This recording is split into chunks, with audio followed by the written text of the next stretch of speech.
Hey, scrapbook friends, it's Nicole, and I'm here with some tips and tricks for using the Creative Memories border punches. Now, the punches that I'm showing you today are from the Tools Buffet, beginning of August 2022.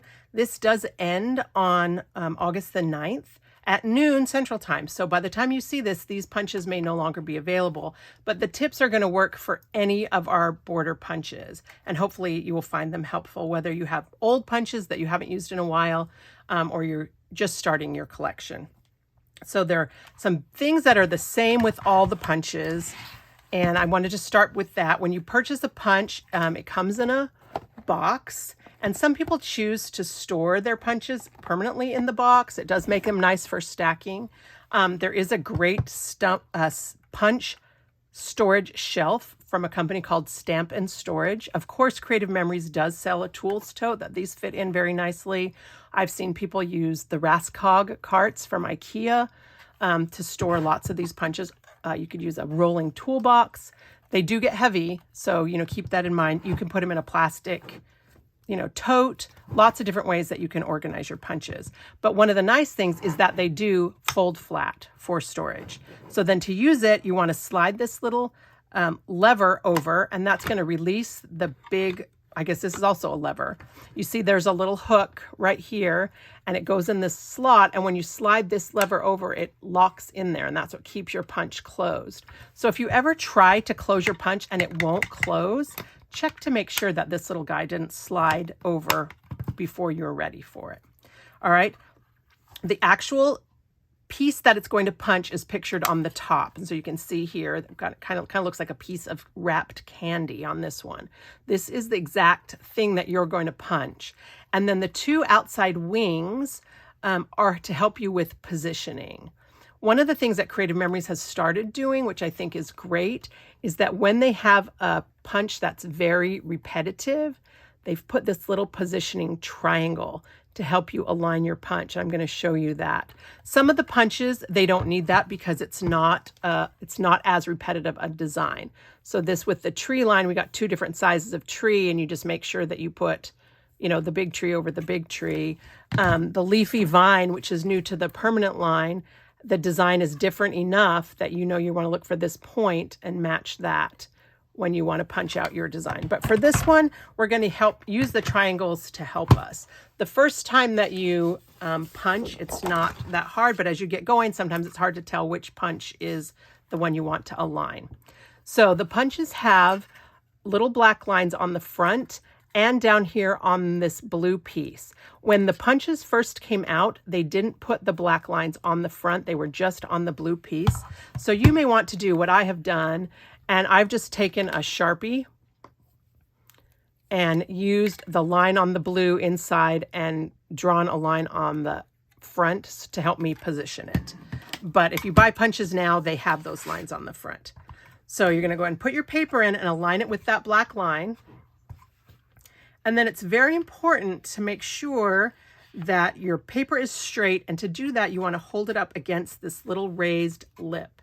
In woodworking, they call that a fence. And so that's what I always call it. So you want to hold it up against the fence to make sure that it's straight. It is easy as you get going to kind of be lazy about that, because the next thing you want to do is you want to take the piece you just punched and cover up any of the blue that's over here on the wing. See that? So there's no blue showing. If I've got blue showing, it means I'm not lined up right. But I definitely want that little point to go over the triangle, and I want no blue to be showing. And then we'll just keep punching away, holding it against the fence, matching the design.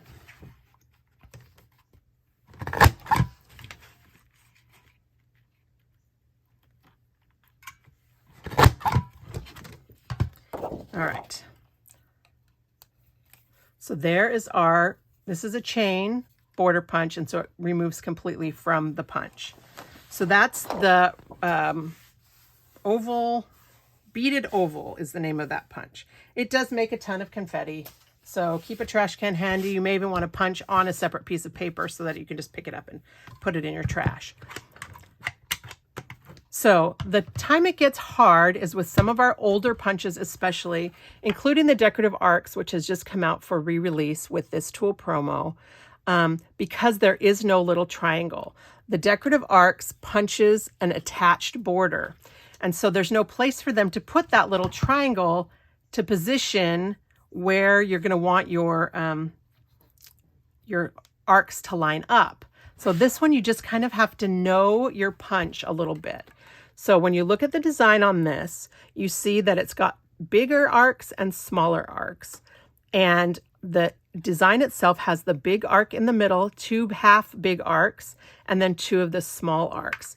And so when you go to move it over to the wing, this big arc is the one that you want to match. So we're going to line up our paper. And this is my punch from 2016, but the new punches look exactly the same. They may have the black, I think they have the black lines on the front already though. So I'm holding it against here. I'm going to punch through. Then I'm going to pull this out. And the first one is easy because you know, oh, I'm just matching the big arc. Holding it against the fence, super important. But then when I come here, I might be tempted to think, oh, this is the arc that I want to line it up, and that's when you're going to get into trouble. So I like to pull it out and look where this cut is, and you want that straight edge to be in position with that black line still. So I know if I put it back in, that's the right arc that I want to use. Or you can, I pulled it out this way. Okay, there's the half, so that's the whole. And it's really important to make sure that this piece is straight. I'll show you in a minute what happens if you don't do that.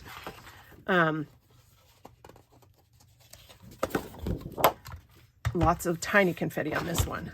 So what happens if you don't make sure that you're holding it against the lip is that when you punch, even though you've got the blue wing design. Okay, I've got the blue. I'm going to cover up that blue wing design. Okay, great. I'm covered up on the side.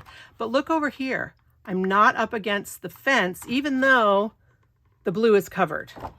And so what happens when you do that, and I'm actually having trouble on purpose not punching it straight. What happens when you do that is your design does not line up right, and it messes up. All right. So, and then it's hard to recover because this one now I know also wasn't straight. And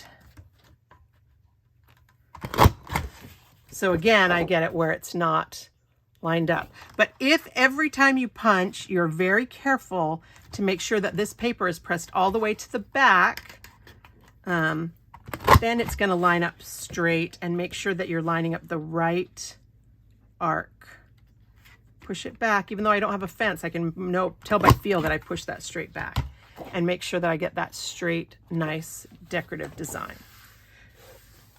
Okay, so the other thing I want to show you with this one is a time when you might not want to use the black line on the front to position. And that's if you want to do like a mirrored design. You want to do front and back, and you want to punch this in the other direction. And what I found for me is that I like to use the edge of the wing to position. So I'm going to position here. I just put my finger here, and I can just feel when it's straight lined up. And I'm going to do the same thing I just did. I'm going to punch all the way along, making sure that I'm straight. Making sure that I'm using the right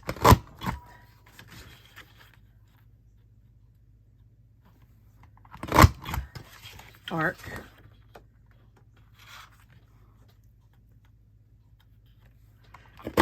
And then what I like to do is before I punch that last piece, I want to use this as my guide for measuring. So I know that I want this design to go in the other direction. And I can see from here that this is about, if I allow about 1 inch, that will work. So if I go all the way to the edge of my paper, it's a little closer in, but 1 inch is going to be okay. So I'm going to cut my paper at 2 inches. I like to punch first and then cut. And I'm going to punch the edge of my arc at 2 inches. I guess I could do the edge of my paper too since I left it on, but this way I can line up all of these at 2 inches and cut that off. And again, I've left this little extra piece on purpose so that I can remember which side I started on. Okay, and so now I cannot just turn this and position it this way. This might be crooked. So I want to take the paper, this is the edge that I started with, I'm going to flip it over and line this side up and punch, and then continue. And by leaving this, I remember which side I started on. One more. Okay. So now I've got this really nice double kind of mirrored design. And now I can go back and just punch off. Again, making sure that that piece is pressed all the way to the back. And I can even do it this way because it's a mirrored design. Okay, so there's my double mirrored piece. But I love to just use that tip of leaving a piece and figuring out kind of where the middle is. I mean, you might even want to try and like match these little tiny dots. That would be a pain. I didn't want to do that. Okay, so that's the decorative arcs. That's a few little tips for using the decorative arcs. And then the other one I want to show you while I'm here is this Teardrop Lattice. This is another one that's hard. This is mine from before, so I don't know if they were able to put the little triangle on it for this time or not. I kind of think they were not. So if you want to punch this one can also kind of be a little troublemaker. I'm going to start with the black line. I'm holding it up against the fence. And what happens though is that this design is exactly the same. So I don't know if I need to match this here or if I need to match it here. And what's happened, I'm seeing a lot of people, they've punched this out and they end up with this, like a little fence post, which, you know, might not be too bad depending on what kind of look you're going for, but a lot of times that's not what they were going for. But if you were sure that you were straight on this end and straight over here, you can go back and repunch and it's going to clean that little fence post right out. Okay, so that's one of the other reasons why you want to be really careful about lining it up. So again, I've pulled it all the way out, especially with the intricate punches. Sometimes when you just slide it over, it can get caught on itself. I've pulled it out. I know that this is where my black line is. This is the edge of my punch. So I'm just going to put this in right here. I think that's straight. We'll see. Nope, did it again. Okay, put this here. Right, that time it worked. But because I've been careful to punch straight, I can just go back in and painlessly fix my little mistake and nobody will ever know. And not even me. I won't even remember that I messed up on here. Okay, so if you're meticulous, and I hate to use that word because it's only scrapbooking, but if you're careful, you can easily go back in and correct on these very repetitive punches. We've had a couple, a scallop chain, and some of those that have been very repetitive. You can go back in and fix that. But the trick always is make sure that as you're punching, whichever direction you go, that your paper is back straight against this fence. So if you use this fence to keep your paper straight, that's going to be the secret to getting all your pieces aligned and to protect you from some of these the mistakes. I know that I have one where I made a mistake right here. Okay, where you don't want to, you don't align because you weren't quite straight. So I hope that this will help you to make the most of your punches. If you have any questions, feel free to ask me. I love the punches. I do still think that the Border Maker system, way easier. You don't need any of these tips to align the Border Maker system, but the CM punches allow you to punch a bigger design and a little bit more intricate design. So I love that we have both. One last thing I forgot to mention is that sometimes when a punch is new, the first couple of times you punch with it, there might be like a liquidy residue that stays on your paper. And that's just a manufacturing residue. You know, they use whatever they use to cut metal. It's not going to hurt your photos. It's not acidic or anything like that, but it could be unsightly. So you may want to punch each punch a few times with a piece of scrap paper.